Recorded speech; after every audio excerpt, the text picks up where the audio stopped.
Der Super! 10 Kampf! zum 20. 40. Mal! Fast geschafft!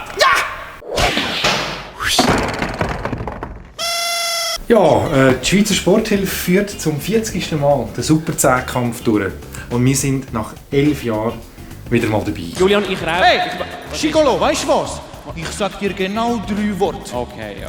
Pass auf!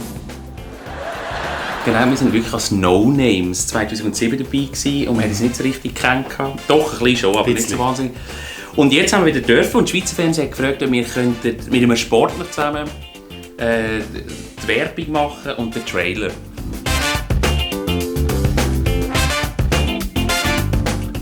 Und dann waren wir mega froh gewesen, als sie gesagt haben, dass Jolanda Neff.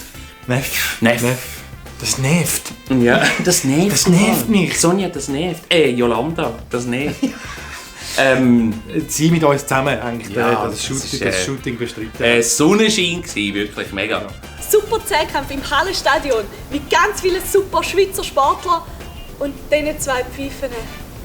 Du, los mal die Pedale blonken, gell? Wir sehen uns am 2. November im Hallenstadion. Da kannst du deine Krüse alle am Boden zusammenschüren, gell? Weil wir haben gedacht, komm, wir machen das schnell und spielen mit ihr und so. Und dann sind Leute gekommen. Jemand, der unsere T-Shirt, wir hatten einen Trainer angehabt, den Trainer aufglättet. Ich habe Socken mitgebracht, ich mache die Frisur, ich tue dich abschminken, abpudern, es glänzt ein bisschen. Ich dachte, okay, wir machen das. Ja, wirklich völlig...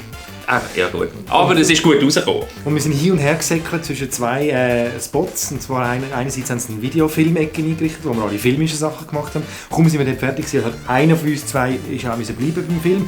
Der andere ist zum Foto-Ecke gesäckelt und haben wir dort irgendwelche Fotoshoots noch machen müssen. Das war ziemlich ein busy Day gewesen. Genau, ich bin schon seit 2 Monaten intensiv am Vorbereiten die Heike. Wie machst du das genau? Kochen. Also wie kochen?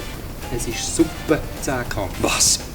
Es ist super 10-Kampf. Genau, aber dafür sind wir jetzt präsent für die Sporthilfe und wir freuen uns mega auf einen super 10-Kampf im Hallenstadion, wo wir wieder zurück in unser Hallenstadion gehen, wo wir das letzte Mal selber gespielt haben und jetzt das mal drucklos, ohne lustig zu sein, dürfen ein bisschen blödeln. Und mitmachen bei diesen Wettbewerben. Ich hoffe, dass es nicht ganz so endet wie vor 11 Jahren. Denn mein lieber Bühnenpartner ist dort bei der Disziplin 6 etwa. Ja. Mit einer ausgekugelten, verschwänzten Schulter nämlich im Spital gelandet. Genau, und dann haben wir wirklich nachher die nächsten 2-3 Wochen Kämpfe gehabt, weil ich erst noch viel später operieren konnte. Mit Gestaltli und so und auf Tour gekämpft. Ja, nein, das wird das. Wir sind nicht mehr so ehrgeizig. Sind wir nicht mehr. Nein. Wir freuen uns.